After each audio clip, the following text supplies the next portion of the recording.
UV media. Thank you. Yeah Srinath గారు, sir ఇది mansion house అని మెన్షన్ చేస్తున్నారు పదే పదే, కానీ బట్ మాకెందుకో మ్యాన్షన్ హౌస్ ఫ్లేవరే తగులుతుంది. సార్. ఫస్ట్ టైటిల్ కూడా అదే పెట్టినట్టున్నారు, ఎందుకు మార్చారు? లేదు సార్, ఫస్ట్ నుంచి ఇదే అనుకున్నాం మేము. బట్ పెట్టలేదు కానీ మ్యాన్షన్ హౌస్ అనే టైటిల్స్ అనుకున్నారు కదా డిస్కషన్. మేము మెన్షన్ హౌస్, మన మెన్షన్ హౌస్ అది. సో అలా వచ్చాము, డైరెక్ట్ పెట్టుకుంటే తెలిసిందే కదా సార్ మీకు. దమ్ దమ్ దమ్ మెయిల్స్ వస్తాయి మాకు, ఎందుకు అవన్నీ. అయితే మీరు అమెరికాలో హ్యాపీగా జాబ్ చేసుకుంటున్నారు, బట్ కాకపోతే ఇక్కడికి వచ్చి సినిమా ఇంత కష్టపడి చేసిందాక చెప్పారు కదా బెక్కం వేణుగోపాల్ గారు, చేసి ఆ ప్రాసెస్ తెలుసుకుని ఎలా అయినా గ్రాండ్గా రిలీజ్ చేయాలని దీని ఇంత ఖర్చు పెట్టి ఇదంతా చేస్తున్నా అంటే ఏంటి సినిమా మీద మీకున్న ఆ ప్యాషన్ ఎలా చూడాలి? Passion and respect towards thought. మనం ఎక్కడ పుట్టి పెరిగి ఎక్కడికి వెళ్ళినా ఎక్కడ సెటిల్ అయినా లాస్ట్కి మన దేశం వచ్చి ఏదైనా చేస్తున్నప్పుడే మనకు ఒక ఆనందం కలుగుతుంది. సో చిన్నప్పటి నుంచి ఉండేది. సో పోస్ట్ కోవిడ్ ఆలోచిస్తూ ఉన్నాం, సెటిల్ అయిపోయాము, ఇక్కడ ఉన్నాము, I wanted to do a movie. So అదే దాంతో వచ్చి I just did it. Srinath గారు, అంటే మీ క్యారెక్టర్స్ అన్నీ చూసుకుంటే అంటే ఇప్పటివరకు మీరు చెప్పినట్టు ఇంతకుముందు లక్కీ భాస్కర్ కానీ హిట్ కానీ ఎవ్రీథింగ్ ఏంటంటే ఒక పాస్ట్ కల్చర్లో ఉన్న క్యారెక్టర్సే చేసుకుంటూ వచ్చారు. బట్ ఇది చూస్తుంటే కనుక ఒక వేరే యాంగిల్లో ఉంది. సో ఏంటి ఇంత ట్రాన్స్ఫర్మేషన్ తీసుకోవడానికి రీజన్ ఏంటంటే అన్నీ చేయగలని చూపించుకోవడానికా, లేకపోతే దీంట్లో ఏమి నచ్చింది మీకు? కథ సార్, నేను రాసిన కథ కూడా బాల్ సతీష్ గారు. నేను జెన్యున్గా చెప్తున్నా సార్, యానిమల్కి ఫస్ట్ స్కెడ్యూల్ షూట్ చేసుకుని అలా ఎయిర్పోర్ట్ నుంచి డైరెక్ట్గా వాళ్ళ దగ్గరికి వెళ్ళినప్పుడు, ప్రొడక్షన్ హౌస్కి వెళ్ళినప్పుడు నేను ఫస్ట్ రాజేష్ గారు డైరెక్టర్ అనుకున్నా. ఏంటి అనుకుంటూ మాట్లాడితే వెనకొచ్చి డైరెక్టర్ నేను అని అన్నారు. అప్పుడు నాకు literally neat shave sir, animal introduction scene ఉంది చూసారు, అంత నీట్ షేవ్లో ఉన్నా. ఆయన లాంగ్ హెయిర్, గడ్డం బాగుంటుంది, యూ లుక్ రగ్డ్ అని అన్నారు. అప్పుడు దాకా నాకు నా మీదే నమ్మకం లేదు. అదేంటి నాకు గడ్డం ఉండి జుట్టు ఉంటే నేను బాగుంటానా ఏదో అనుకుంటున్నారు అని అనుకున్నా. బట్ ప్రాసెస్లో నేను గడ్డం లాంగ్ హెయిర్ పెంచుకున్న తర్వాత నాకే కొత్తగా అనిపించింది sir. Now that requirement came because cinema కథలో ఆ రిక్వైర్మెంట్ ఉంది. సో అసలు నీట్ షేవ్లో ఉన్నప్పుడు నమ్మిన నా డైరెక్టర్ని, ఆయన విజన్కి ఫస్ట్ అయితే నేను పడిపోయా. దెన్ ఐ వాజ్ లైక్, మళ్ళీ మధ్యలో వెళ్ళి యానిమల్ చేసుకుని వచ్చినా కూడా యానిమల్ మళ్ళీ ఎండ్లో వచ్చేసరికి I had to cut the hair and beard cut చేయాల్సిన సిచ్యువేషన్ వచ్చినప్పుడు నేను సందీప్ గారితో ఇలా అంటుంటే లేదు పెట్టుకో అని అన్నారు. నా టైం అక్కడ కట్ చేసామంటే ఇంకా కట్ చేయాల్సిన పరిస్థితి. But he also understood and ఆ స్టోరీకి కూడా కలిసి వచ్చింది లాంగ్ హెయిర్ అండ్ గడ్డం. సో మేబీ ఆ లాంగ్ హెయిర్ గడ్డం కలిసి వస్తుందేమో, నాకు చూద్దాం. Thank you very much sir. బాలాగారు, బాల సతీష్ గారు, సార్ కొంచెం ఈజీ క్వశ్చన్లు అడగండి సార్ ప్లీజ్. ఇది క్విజ్ ఏం కాదు, పర్లేదు, ఈజీ ఉంటాయి అన్నీ. Thank you. ఇది శోభనానికి కట్అవుట్ పెట్టించాలన్న ఆలోచన ఎవరిదండి? మీ సర్కిల్లో ఏమైనా జరిగినాయి ఇన్సిడెంట్లు? ఎక్కడి నుంచి తీసుకున్నారు ఈ ఆలోచన ఏంటి? అదే సార్, ఒకడు పెట్టిస్తానన్నాడు సార్ నా ఫ్రెండ్, నా శోభనానికే. బట్ నాకు ఇంకా పెళ్ళి కాలేదు. నీకు అలా పెట్టించాలి ఒకసారి, నేను ఇట్లా సూపర్ హీరోలు పెట్టించి అది అని అన్నాడు. సో అందుకు నేను మా హీరో మీద. నీ పెళ్ళైనప్పుడు నేను పెట్టిస్తాను నీకు. అవెంజర్స్లో అందరు నువ్వే ఉంటావు చూడు. ఓకే, ఈ కంటెంట్ చూస్తుంటే village back drop, rural back drop బాగుంది, రూటెడ్గా విజువల్స్ అన్నీ బాగున్నాయి. బట్ కోర్ కంటెంట్ అనేది ఏముంది సినిమాలో అంటే మీరేం చెప్తారు? కోర్ కంటెంట్ అంటే సార్ ఇది, అంటే మీకు టైటిల్ చూడగానే ఏంటిది ఆల్కహాలిక్ టైటిలా, లేకపోతే డెఫినెట్లీ మీరు ఆ క్వశ్చన్ ప్రిపేర్ అయ్యి వచ్చింటారు నాకు తెలుసు. బట్ నేను రాసుకున్న కథల్లో ఫ్యూచర్లో నేను తీయాలనుకున్న సినిమాల్లో అసలు స్మోకింగ్ కార్డు, డ్రింకింగ్ కార్డు లేకుండా చేయాలనే సినిమాలు ఉన్నాయి నాకు నా దగ్గర. బట్ ఈ కథని ఇలాగే చెప్పాలి అని ఉంది. సో అదనమాట మెయిన్ కోర్ పాయింట్. అంటే ఇంకా ఏం లేదు సార్, అంటే ఇప్పుడు ఆల్కహాల్ వల్ల పర్సనల్గా నేను కానీ నా ఫ్రెండ్స్ కానీ చాలామంది లైఫ్స్ రూయిన్ అయిపోతున్నాయి. దాన్ని ఒక ఎంటర్టైనింగ్ వేలో చెప్పాను, అంతే అంతే సార్. డైరెక్టర్ గారు ఎస్ ఇటు సార్, ఇప్పుడు టైటిల్ పెట్టేటప్పుడు చాలా రకాలుగా ఆలోచించాలి. అవును. ఫ్యామిలీస్ అసలు థియేటర్కి రావట్లేదు. ఇలాంటి టైటిల్ పెట్టడం వల్ల ఫ్యామిలీస్ ఏమైనా ఇంకా ఇంకొంచెం దూరం అవుతారేమో అన్న భయం ఏమైనా ఉంటుందా? ఉంది సార్, ఉంది. బట్ డెఫినెట్లీ సినిమా చూసిన తర్వాత ఫ్యామిలీ ఆడియన్స్కి ఎక్కువ నచ్చుతుందని నమ్మకం ఉంది సార్ నాకు. ఈ మధ్య సెన్సార్ బోర్డు వాళ్ళు ప్రతిదానికి అబ్జెక్షన్ చెప్తున్నారు. మీ టైటిల్కి అబ్జెక్షన్ చెప్పలేదా? అంటే మేము ఇంగ్లీష్లో కొంచెం స్పెల్లింగ్ తప్పు పెట్టాం సార్. అవునా? ఆ టైప్ వల్ల వచ్చేసింది. అంటే మాకు అందరం ఇంగ్లీష్లో కొంచెం పూర్ సార్, అలా వర్కౌట్ అయిపోయింది. మాకు ఆటో కరెక్ట్లో కరెక్ట్ అయిపోయింది మాకు అది. పోనీ బాలకృష్ణ గారి పర్మిషన్ ఏమైనా తీసుకున్నారా? ఆయన బ్లెస్సింగ్స్ అయితే తీసుకుంటాం సార్ తప్పకుండా. All the best. Thank you thank you. Srinath గారు, Sir, Yeah, అంటే మీరు క్యారెక్టర్ ఆర్టిస్ట్గా చేసినా సరే, ఇప్పుడు సినిమాగా చేసినా సరే, your selection is right choice అనేది మీరు చేసుకున్నట్టుగానే కనిపిస్తుంది. అంటే అది అలా జరిగిపోయిందా? మీ సెలక్షన్ ఎలాగా? అలా జరిగిందని నమ్ముతాను సార్ ప్రస్తుతానికైతే. I think blessings of God and ఆ టైంలో ఆ డైరెక్టర్స్ కూడా నాకు అలా చూడటం అనేది నా బ్లెస్సింగే సార్. నేను ఐ వుడ్ సే నా క్రెడిట్ అంటూ ఏం లేదు సార్. వాళ్ళు అంతే అందంగా రాసుకున్నారు నా క్యారెక్టర్స్ అండ్ నా నాలెడ్జ్ పనికి వచ్చింది. And I would say universe గట్టిగా అనుకుంటాం కదా, దేవుడా నాకు ఇది చేసి పెట్టు, నాకు ఇది చూసి పెట్టు అని అందరం కోరుకుంటూ ఉంటాం. అలా నేను కోరుకున్నోడ్నే. సో అలా నేను 4 సంవత్సరాలు ప్రతిరోజు పెళ్లి చూపులో రిలీజ్ అయినప్పటి నుంచి నేను అనుకున్న ప్రతిరోజు వాట్ తరుణ్ భాస్కర్ అనే మనిషితో పని చేయాలి అని చెప్పి. విశ్వకేమో ఆయనని పబ్లో పట్టుకున్నారు. నేను దాని తర్వాత పబ్బులకి వెళ్ళటం మొదలుపెట్టి ఆయన ఎక్కడ దొరుకుతారేమో అని చెప్పి. నాకు అలా దొరకకపోయినా 4 years తర్వాత ఇప్పుడు పిలిచి ఈఎన్ఈలో పెట్టుకున్నారు. సో ఐ వుడ్ సే ప్రకృతి అనేది ఉంటుందని నా నమ్మకం సార్. ఎస్, మీ టైం వచ్చింది అనేందుకు చాలా ఆనందపడుతూ చెప్పారు తరుణ్ గారు కూడా. మీరంటే హీరోగానే కాకుండా ఈవెన్ క్యారెక్టర్ ఆర్టిస్ట్గా కొనసాగుతారా? వస్తే కనుక ఎట్లా మీ కెరీర్ అనేది ఎలా ఉండబోతుంది? Sir end of the day I want to be part of cinema sir. అది cinema is not a competition sir, it's a contribution. నేను అన్నిటికీ రెడీ ఉన్నా సార్. I have to. ఒక మంచి సినిమాలో అద్భుతమైన పాత్ర వస్తే ఎందుకు వదులుకోవటం సార్? ఒక మంచి సినిమాలో మంచి కథకి కథానాయకుడిగా అడిగారు అనుకోండి, ఎందుకు వదులుకోవటం సార్? ఇఫ్ ఐ కాంట్, నా ఎబిలిటీ బట్టి వెళ్తూ ఉండాలి. ఆ ability comes with knowledge that you gain every day. అంతే నా నమ్మకం. ఆల్ ద బెస్ట్ అండి. Thank you sir. Thank you. Rajesh గారు, సార్ మీరు 3 నెలలు యూఎస్ వెళ్ళి ఫండ్ రైజ్ చేసుకొచ్చారని చెప్పారు. ఏంటి సార్ సినిమా బడ్జెట్, ఏం బడ్జెట్ అనుకుని దిగారు? మధ్యలో ఏమైనా బడ్జెట్ ఇబ్బందులు వచ్చినాయా? మళ్ళీ ఫండ్ రైజ్ చేసుకోవాల్సిన అవసరం ఏమొచ్చింది? ఫండ్ రైజ్ కదండి. అప్పుడు యాక్చువల్ సినిమా కంప్లీట్ అయిన తర్వాత వేణుగారి దగ్గరికి వెళ్ళి రిలీజ్ అని మాట్లాడితే ఆయన సినిమా చూడకముందు, ఇది సినిమా చూడకముందు అంటే ఏదో వచ్చారు చేశారు అట్లాంటి ఒక మామూలు అండర్స్టాండింగ్లో ఏముంది రిలీజ్ అయిపోద్ది అంటే, నేను అట్లా కాదు, నేను ఐఎమ్ నాట్ డూయింగ్ దట్. చాలా పర్ఫెక్ట్గా ప్లాన్ చేసి మంచిగా ఎగ్జిక్యూట్ చేయాలనుకున్నాము. మీరు సినిమా చూసిన తర్వాత అని చెప్తే అప్పుడు ఆయన సినిమా చూసిన తర్వాత అన్నారు వెళ్ళిపోద్ది చెయ్యాలంటే, లేదు మనం దీనికి ₹1 ఎక్కువైతే నేను కావాలంటే మళ్ళీ 3 నెలలు వెళ్ళి నేను కొంచెంసేపు, మనకు యూఎస్లో రెస్టారెంట్స్ అవి ఉన్నాయండి, సో వెళ్ళి మళ్ళీ వస్తాను 3 నెలల తర్వాత, కాకపోతే 6 నెలల తర్వాత నేను రిలీజ్ చేస్తాను, తొందర ఏం లేదని చెప్పాను దానికి. అంటే ఆయన అట్లా చెప్పారు. ఓకే, ఎట్లా ఉందండి టీజర్? ఎట్లా ఉందండి మీకు? టీజర్ గుడ్, బాగుందండి. Yeah, బాగా thank you. ప్రొడ్యూసర్ గారి క్యారెక్టర్ ఇవ్వాలని ఆయన పట్టుబట్టారా? కథ కోసం మీరు ఇచ్చారా? అస్సలు కాదు సార్, అస్సలు కాదు. అంటే ఇప్పుడు ఈ కథ రాస్తున్నప్పుడు తెలంగాణ మాండలింగ్కి సంబంధించి ఈయనే నాకు హెల్ప్ చేశారు. ఈయనే డైలాగ్ రైటర్ దీనికి. ఓకే, యా, సో అది రాస్తున్నప్పుడు అంటే ప్రతి యాక్టర్ని మైండ్లో పెట్టుకొని వీళ్ళు ఎలా మాట్లాడతారు అని చెప్పేసి వాళ్ళ మోడ్యులేషన్లో వాళ్ళు ఇమిటేట్ చేస్తూ నేను రాసుకుంటాను అనమాట. సో అప్పుడు మేము ఇద్దరం కలిసి రాస్తున్నప్పుడు ఈయనలో నాకు ఒక మంచి యాక్టర్ కనిపించాడండి, చాలా బాగా చేస్తున్నాడు, నువ్వే చేసేయచ్చు కదన్నా అని నేను అడిగాను. నేనా వద్దు అని అన్నాడు. అని అంటే లేదు నువ్వే చెయ్యి అని చెప్పాను. సరే అన్నారు. మళ్ళీ షూటింగ్ దగ్గర పడేటప్పుడు వద్దు, ప్రొడక్షన్ 2 హ్యాండిల్ చేయలేనేమో, వద్దు అన్న తర్వాత లేదు నేను నువ్వు ఊహించుకోలేకున్నాను అని చెప్పి నేనే బలవంతం చేశాను. ఓకే, సురేష్ గారు ఈ సినిమాకి ఫస్ట్ విట్నెస్ మీరే. ఏ సినిమాకైనా మ్యూజిక్ డైరెక్టర్ అనేది బ్యాక్గ్రౌండ్ స్కోర్ చేస్తున్నప్పుడు ఫస్ట్ ఆడియన్గా ఉంటారు మీరు. ఈ సినిమా చూసిన తర్వాత ఈ మధ్య కాలంలో మీరు చేసిన సినిమాలు కానీ బయట వచ్చిన సినిమాలు కానీ ఆ సినిమాని పోలింది ఈ సినిమా పోలిందని ఏమైనా రెఫరెన్స్లు దొరికాయా, లేకపోతే ఫ్రెష్ ఫీల్ ఉందా? లేదు సార్, ఇది కంప్లీట్ ఫ్రెష్ అండి. ఆయన అంటే సినిమా చూసినప్పుడే అన్నకు చెప్పిన, ఇది ఒక తమిళ్ డైరెక్టర్ హ్యాండిల్ చేసినట్టుందన్న, మలయాళం డైరెక్టర్ హ్యాండిల్ చేసినట్టుంది, చాలా ఫ్రెష్ ఉందన్న. అంటే సినిమా చూస్తే మీకు అర్థమవుతుందండి, దాంట్లో ఒక కీ ఒకటి ఉంటుంది, హీరోది కీ పాయింట్ ఒకటి, అది బాగా హ్యాండిల్ చేసారు. దాని త్రూ నాకు సినిమా అంతా ఫ్రెష్ అనిపించిందండి. అండ్ ఇంకోటి ఇందాకలా ఫ్యామిలీ ఆడియన్స్ చూస్తారా, పక్క ఇది ఫ్యామిలీ సినిమా అండి, ఫ్యామిలీస్ వచ్చి చూడగలిగే సినిమా. మీకు ఫస్ట్ ఆ సాంగ్ చూస్తే మీకు అర్థమవుతుంది, ఆ సాంగ్లో హస్బెండ్ గురించి భార్య పాడుకునే లైన్స్ మీకు దాన్ని చూస్తే మీకు అర్థమైపోతుంది, ఫ్యామిలీ ఫిలిం ఇది యాక్చువల్లీ. ఓకే,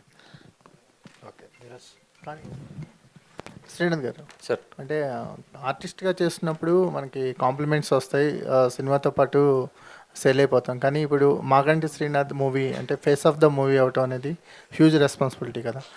ఈ తర్వాత ఎలా ఉండబోతుంది? మళ్ళీ క్యారెక్టర్స్ చేస్తూ అంటున్నారు, క్యారెక్టర్స్ చేస్తే మళ్ళీ హీరోగా మార్కెట్ అనేది స్టేబుల్గా ఉండదు, దాన్ని ఎలా బ్యాలెన్స్ చేద్దాం?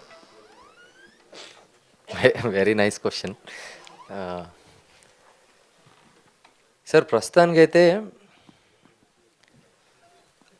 ఎవరైనా ఒక క్యారెక్టర్గా వచ్చినా ఏదైనా సరే సినిమాలోకి అడుగుపెట్టినప్పుడు నేను ఒక కథానాయకుడు అన్నట్టుగానే అందరూ అడుగు పెడతారు. ప్రతి అవకాశం గొప్పది. ఇప్పుడు నాకంటూ ఒక కళ ఉంది, టు బికమ్ అ హీరో అన్న చిన్న కళతోనే నేను మొదలయ్యా. ఆ కళకి దగ్గరగా తీసుకెళ్ళే ప్రతి సినిమాని నేను జంప్ ఇన్ అయిపోయాను sir. They need me, I'm there. So నన్ను తయారు చేసింది డైరెక్టర్లే, నన్ను అప్రిషియేట్ చేసింది ఆడియన్సే. ఇప్పుడు వాళ్ళని డైరెక్ట్గా ఎంటర్టైన్ చేయడానికి నాకు దొరికిన ఒక గొప్ప అవకాశం ఇది. అండ్ దట్ కేమ్ ఫ్రమ్ బాల సతీష్ గారు అండ్ రాజేష్ గారు. అండ్ దానికి ఏంటంటే ఇంకా బలం తోడైంది. సురేష్ బొబ్బిలి గారు వచ్చారు, ఆయన ఇంకో అద్భుతమైన మ్యూజిక్ ఇచ్చారు. గ్యారీ గారు వచ్చారు, ఆయన ఇంకో అద్భుతమైన ఎడిట్ ఇచ్చారు. There are much talented actors who jumped in, అందరూ కాంట్రిబ్యూట్ చేశారు. సో నా ఒక్కడిది రెస్పాన్సిబిలిటీ అనే కంటే మేము అందరం షేర్ చేసుకున్నాం దీన్ని. ప్రస్తుతానికైతే గన్ ఫైర్ అయిపోయింది సార్, క్లాక్ అయిపోయింది, ఫైర్ అయిపోయింది. ఇంకెక్కడి నుంచి ఎలా వెళ్తుంది అనే దాని మీద నా కంట్రోల్ తక్కువ. బట్ నేను మీ దగ్గరికి రావడానికి నా ప్రయత్నాలు అయితే I'm doing my best. And in terms of doing a character role again, కథే సార్, కథే హీరో. ఆ కథకి డైరెక్టర్కి నేను కావాలి అని అనుకుంటే I will be there sir. That's all. My life is for cinema, so I will do my best for cinema. ఈ క్యారెక్టర్ ఇచ్చిన ఎక్స్పీరియన్స్ ఏంటి అంటే అంటే చాలా కోపంగా ఉండే క్యారెక్టరు, అంటే తాగుబోతుగా రెఫరెన్స్లా అనిపిస్తుంది. సో ఈ రెండింటి మధ్య మీకు ఏం దొరికింది అంటే ఆర్టిస్ట్గా? నా మిస్టేక్స్ కనిపించాయి సార్ ఈ ప్రాసెస్లో. సినిమా చేసుకుంటున్నాము, నాకంటూ ఆ రోజులో నాకంటూ ఒక సెట్ ఆఫ్ నాలెడ్జ్ ఉంది. ఆ సెట్ ఆఫ్ నాలెడ్జ్ని అరకొరగా నేను పెట్టలేదు. ప్రతి సీన్లో నాకు తెలిసిన ఒక 100% ఏదైనా ఉంటే అది మొత్తం పెట్టేశాను. అండ్ నా director was guiding me obviously. నేను నా 100 పెట్టిన తర్వాత సినిమా మనం ఒకసారి చూసుకుంటాం కదా సార్. చూసుకున్నప్పుడు ఇక్కడ ఇంకొంచెం చేయొచ్చు, ఇక్కడ ఇలా కాదు అలా చేయొచ్చు. ఆ కరెక్షన్ స్పేస్ దొరికింది. నేను 90 ఇచ్చి ఉంటే ఇంకో 10% ఎక్కడ పోతుంది తేడా అనేది నాకు తెలిసేది కాదు. But I gave my best.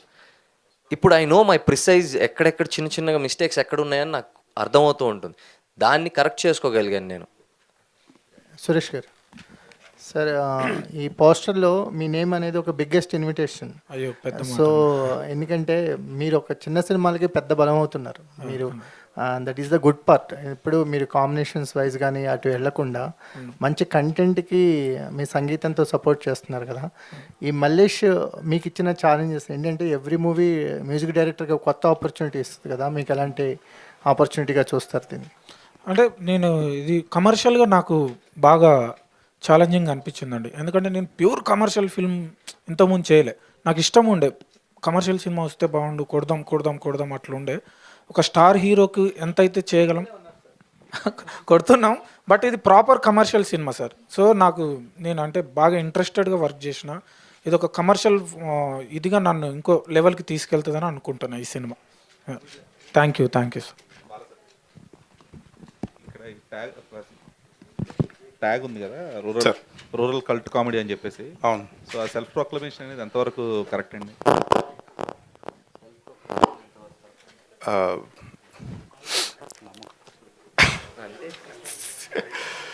అంటే మీకు చూడండి సార్, అంటే మీ సినిమా చూసిన తర్వాత చెప్పగలను.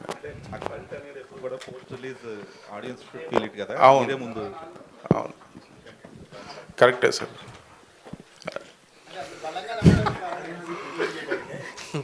Sir IAS IPS range questions చేయకండి సార్ మమ్మల్ని. మేము ఇప్పుడే కదా, ఇవాళే మొదటి రోజు మాది బయటికి రావటం. ఇప్పుడే పుట్టిన బేబీని ఈడ్చికొట్టినట్టుంది మీరైతే.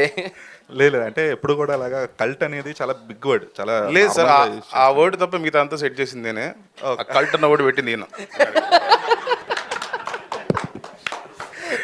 చెప్పొద్దు అనుకున్నామా ఈ నిజము? చెప్పండి. అక్కడ డిబేట్ జరిగిందండి. డిబేట్ జరిగితే నేను పెడదాము కల్ట్ అని, ఇంట్రెస్టింగ్గా ఉంటుంది అండ్ చూసిన వాళ్ళు ఎవరు డిసప్పాయింట్ అవ్వరు. సో నా ఫీలింగ్ ఏంటంటే అండి, బాగుందని చెప్పి ఏదో ఒకటి చెప్పి థియేటర్కి తీసుకొస్తాను, వచ్చిన తర్వాత వాళ్ళు తిట్టుకోకూడదు. అరే చెప్పినంత బాగుంది, హ్యాపీగా ఒక 2 hours మనం ఎంజాయ్ చేసి వెళ్ళాం అని అనుకోవాలండి దాన్ని. ఐ థింక్ నేను అంతవరకు అకాంప్లిష్ చేశాను అనుకుంటున్నాను. You will get to see it అండి. సో శ్రీనాథ్ ఒక యాక్టర్గా అయితే ప్రూవ్ చేసుకున్నారు ఇప్పటిదాకా వచ్చిన మూవీస్ సార్. ఒక హీరోగా ఎంతవరకు జస్టిఫై చేయగలిగారు అండ్ ఆడియన్స్ మిమ్మల్ని హీరోగా ఎందుకు చూడాలి, why they should come to the theatres అంటే మీరు ఎలా జస్టిఫై చేస్తారు? సార్ మీ క్వశ్చన్లోనే ఆన్సర్ ఉంది సార్. యాక్టర్గా ప్రూవ్ చేసుకున్నారు అని అన్నారు. నేను చాలా చిన్న సినిమా నుంచి హిట్ అనే యూనివర్స్లో నుంచి యానిమల్ అండ్ లక్కీ భాస్కర్ అనే మూవీస్లో నేను ప్రూవ్ చేసుకునే ప్రతి సినిమా మీకు ఆడియన్స్కి దగ్గర అయ్యే పాత్రలనే ఎత్తుక్కున్నాను నేను కూడా. బికాస్ ఇందాక సార్ అడిగినట్టు I had to be very conscious sir. నేను చాలా కాన్షియస్గా నన్ను జనాలకి దగ్గరికి తీసుకెళ్ళే పాత్ర ఏముంది అని ఎత్తుక్కుంటూ నేను జంప్ అయిన అవుతూ ఉన్నా. ఈరోజు కనీసం నాకు నా జర్నీలో కొంచెం దగ్గరికి వచ్చాను అని అనుకుంటున్నా. బికాస్ కొన్నిసార్లు రోడ్డు మీద నడుస్తుంటే ఏ కార్తీక్ అని చెప్పి యానిమల్ క్యారెక్టర్లో పిలుస్తారు, కొంతమంది సూరజ్ అని చెప్పి లక్కీ భాస్కర్ నుంచి పిలుస్తారు. కార్తీక్ నాకు నార్త్ సైడ్ ఎక్కువ రికగ్నైజేషన్ ఇస్తే, లక్కీ భాస్కర్ నన్ను ఇంట్లో ప్రతి పేరెంట్స్కి దగ్గరికి తీసుకెళ్ళింది. సో నా దగ్గరికి వెళ్ళాను అని తెలిసిన తర్వాత ఒకసారి నన్ను నేను కొత్తగా చూపించుకోవడం కూడా నా బాధ్యత. ప్రతి సినిమాలో నీట్ షేవ్ వేసుకొని నీట్గా దూకుని వస్తున్నా. ఈసారి కొంచెం కొత్తగా వద్దాము అని చెప్పి నేను కూడా కొంచెం గెటప్ మార్చి అలా వచ్చా. సో ఐ బిలీవ్ ఇక్కడ you will be headlining the project కాబట్టి యా, సో ఇక్కడ కొంచెం బాధ్యత పెరుగుద్ది మీకు. అక్కడ commercial responsibility is huge sir. మీతో మాట్లాడుతున్నా కానీ కాళ్ళు వణుకుతున్నాయి నాకు. ఇక్కడ నేను లోపల చెప్పుకుంటున్నాను, లేదు ఇవాళ నుంచి స్టార్ట్ అయిపోయింది సినిమా రిలీజ్ అయ్యేదాకా నాకు దీన్ని నేను చాలా కంట్రోల్గా పెట్టుకోవాలి. It should be like okay you know what, ఇక్కడ నుంచి వచ్చేది చాలా జాగ్రత్తగా వెళ్ళాలి. నేను మీకు దగ్గర అవ్వడానికి వెళ్ళాలి కానీ ఏంది అనుకుంటూ మల్లేష్లా బిహేవ్ చేయటం కాదు. Mallesh is a character. That character taught me so many things. At the same time Srinath అనేటోడు కూడా నేర్చుకున్నాడు. So that's how I'm presenting myself in a most అల్లరి way only sir. Humble way అని చెప్పను, అల్లరే చేశాను నేను ఈ సినిమాలో చాలా. Okay. So heroine Gayatri. Hello. Gayatri కదా? Yes, Gayatri. So classical dancers ఎప్పుడు కూడా యాక్టింగ్ అనేది like it's like an inheritance from your performances కదా. సో ఎంతవరకు అది ఆ ఇన్హెరిటెన్స్ని ప్రాపర్గా యూటిలైజ్ చేసుకోగలిగారు and how hard it is for you ఈ రూరల్ రోల్ అనేది? Very nice question. So I think, as you said, classical dancers ki oka advantage undi. Having said that, oka disadvantage kuda undandi. Endukante being a classical dancer, we have a vivid understanding of the Navarasa, 9 types of emotions. And being a classical dancer, there are also a lot of songs ikkada where I have to play multiple roles. ఇప్పుడు ఒక సాంగ్లో నేను ఒక Durga play చేస్తాను, నేను ఒక Mahishasura play చేస్తాను, నేను ఒక victim. So I'm playing the victim, villain and the saviour. అలా ఆ ట్రాన్సిషన్ ఏదైతే ఉంటుందో అలా క్విక్గా ఒక క్యారెక్టర్లోకి మనం ప్రవేశించి, పరకాయ ప్రవేశం అంటారు కదా, సో అలా మనం ఇన్వాల్వ్ అయిపోయి చేయడానికి క్లాసికల్ డ్యాన్స్ అనేది ఒక huge platform which never will have any ending. చాలా ఎక్స్ప్లోర్ చేయడానికి ఉంటుంది. అది నాకు చాలా యూజ్ అయింది ఒక క్యారెక్టర్ని ఎంపథైజ్ చేసుకుని, అర్థం చేసుకుని దాన్ని ఇనాక్ట్ చేయడానికి. బట్ క్లాసికల్ డాన్సర్స్కి ఒక క్లియర్ అండర్స్టాండింగ్, ఒక బౌండరీ కూడా ఉండాలి. Because when I'm performing on the stage it is loud. ఇప్పుడు ఒక హండ్రెడ్స్ ఆఫ్ ఆడియన్స్ ఉన్నప్పుడు లాస్ట్ రోలో ఉన్న వ్యక్తి కూడా నా ఎక్స్ప్రెషన్ రీచ్ అవ్వాలి అని అంటే నేను లౌడ్ పర్ఫార్మెన్స్ చేయాలి. But it's not the same in front of the camera. చాలా సటిల్గా చేయాలి. ఆ విషయంలో I think I have to thank my directors. ఎందుకంటే I think they kind of mentored me. నాకు కొంచెం నా performance tone up tone down చేయడానికి కొంచెం హెల్ప్ చేశారు. బట్ ఇన్నేట్గా ఒక క్యారెక్టర్ని అర్థం చేసుకోవడానికి ఆర్గానిక్గా, అంటే ఆర్టిఫిషియల్గా కాకుండా, ఇప్పుడు జ్యోతి అనే క్యారెక్టర్ ఎలా బిహేవ్ చేస్తుంది అని అంటే క్విక్గా నేను దాన్ని అర్థం చేసుకునే శక్తి నాకు ఉండాలి. సో ఆ శక్తి నాకు ఇచ్చింది క్లాసికల్ డాన్సింగ్. కాబట్టి I think it's always an advantage in a huge way. So I'm blessed to be a classical dancer. I think going forward also is in our debut movie. Deento I think I believe and hope that I'll impress audience. And నాకు తెలిసి I really want people to remember me as a dancer and an actress. So ఎందుకంటే dance వల్ల నాకు ఈ opportunity వచ్చింది. Dance has been there in my life and dancer and యాక్ట్రెస్గా నేను కూడా, అంటే ఇప్పుడు మనం శోభన గారు అండ్ భానుప్రియ గారు ఎలాగైతే ఉన్నారో ఆ రేంజ్ కాకపోయినా వాళ్ళ కేటగిరీలో నన్ను గుర్తుపెట్టుకోవాలి ఆడియన్స్ అనేది నేను కోరుకుంటున్నాను. గాయత్రి గారు, మా ఇద్దరికీ ప్రాబ్లం ఉంది సార్. 2 మార్క్స్ క్వశ్చన్కి 10 మార్క్స్ ఆన్సర్ రాస్తాం. గాయత్రి గారు, యా హాయ్ అండి, వెల్కమ్ టు టాలీవుడ్ అండి. Thank you so much. So అంటే ఆ బంగారి సాంగ్ ఉంది కదా, అవును, ఆ సాంగ్ వల్ల మీరు నచ్చారు, మీ వల్ల సాంగ్ బాగుందో అర్థం కాలేదండి. సో ఆ కన్ఫ్యూజన్లో ఉన్నాను. అంటే అక్కడ సురేష్ బొబ్బిలి గారు హీరోనా, మీరు తోప అర్థం కావట్లేదు. సో చూసిన తర్వాతలా చాలా నిజంగా ఒక వైఫ్ ఎలా ఒరిజినల్ వైఫ్ అండ్ హస్బెండ్స్ ఎలా పెర్ఫామ్ చేస్తారో అలా పెర్ఫామ్ చేశారు. సో దీని వెనకతలు ఏమైనా వర్క్ షాప్స్ ఉన్నాయా, డైరెక్టర్ గారి ఇది ఎంత ఉంది, లేదంటే హీరో గారి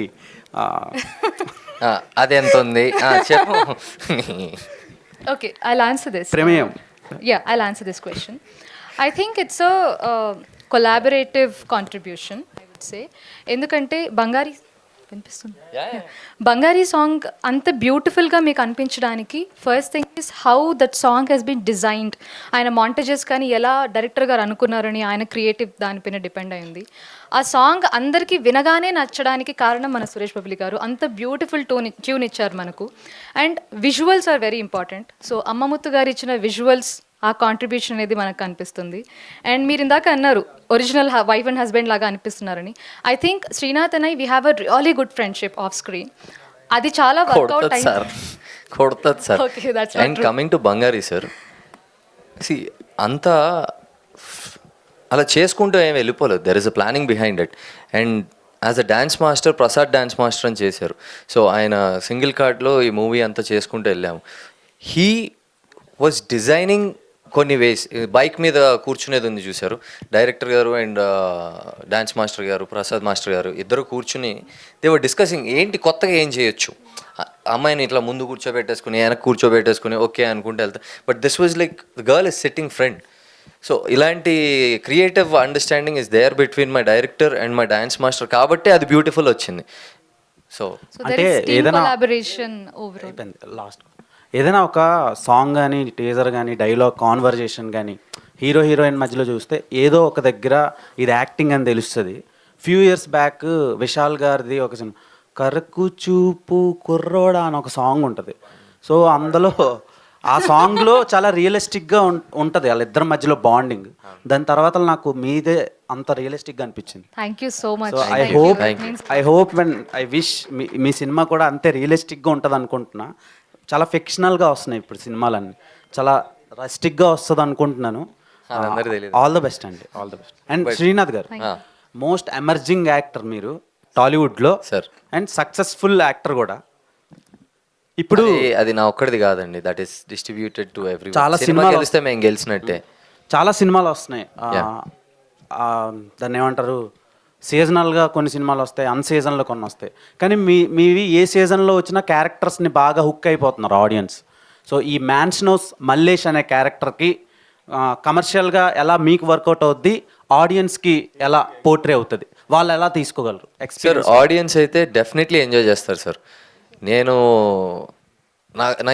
గట్టిగా అరిసి మాట్లాడాలన్నా లేకపోతే అని గట్టిగా అరవాలన్నా కూడా నేను ఇప్పటికీ ఆలోచిస్తాను. కానీ ఆ సినిమా నాకు ఫుల్ ఫ్రీడమ్ ఇచ్చింది. అబ్బో చిన్నప్పటి నుంచి ఇప్పుడు దాకా వచ్చిన కోపాలన్నీ అలా దాచుకుని తీసి గట్టిగా ఎక్కడెక్కడ అవసరం అక్కడ అరుచుకుంటే వెళ్ళిపోయా. సో దిస్ మూవీ నన్ను ఏం చేయలతో కట్టేలేదు, వదిలేసింది నన్ను. సో నాకున్న చిన్న ఇన్హిబిషన్స్ కానీ ఏదన్నా ఉన్నా కూడా ప్రతిరోజు బ్రేక్ చేసుకునే ప్రాసెస్ అయితే నడిచిపోయింది. And in terms of how will I entertain audience, ప్రస్తుతం ఇప్పుడే టీజర్ లాంచ్ అయింది, మళ్ళీ ట్రైలర్ ఉంది, ఇంకా సినిమా ఉంది, March 6th ఉంది. మీరు అందరు రావాలి. మీరేమో it's not a review, it's an opinion అంటారు. So come give your valuable opinion. మేము కూడా take us much closer to cinema, to audience. మమ్మల్ని తీసుకెళ్ళండి మీడియాగా. అందరూ మేము ఇక్కడ కూర్చొని గట్టిగా అరుస్తూ సోషల్ మీడియాలో ఇక్కడ అక్కడ అరవగలుగుతాం అంతే. బట్ యాజ్ అ మీడియా మీరు మా సినిమా గురించి మాట్లాడితే ఇంకా దగ్గరికి వెళ్తుంది మా సినిమా, ఇంకా ఆడియన్స్కి దగ్గరికి వెళ్తుంది, అదర్ కంట్రీస్కి వెళ్తుంది, సో యూఎస్కి వెళ్తుంది. I mean there is a huge audience for Telugu cinema lovers. Only Telugu state అని అనుకుంటున్నాం. మొన్న మలయాళంలో ఒక సినిమా చేశాను, అక్కడ తెలుగు మాట్లాడుతున్నారు జనాలు. They are like I watch your movie Lucky Bhaskar, డబ్బింగ్లో చూసాము అంటే లేదు తెలుగులో చూసాము అన్నారు. సో తెలుగుకి ఒక డిఫరెంట్, ఇట్స్ లైక్ సార్ చాలా రాయల్ ఇండస్ట్రీ సార్ మనది, చాలా royal industry. Everyone look up to us. మనల్ని చూస్తూ ఉంటారు. మనం కథలు ఒకవైపు చూస్తాం, మన మేకింగ్ స్టైల్ వేరు. Global movies are done by us. మళ్ళీ 10 మార్కుల ఆన్సర్ ఇచ్చానా? Thank you everyone. Please come to theatres on March 6th and bless us. Thank you. Thank you everyone for being here with us today.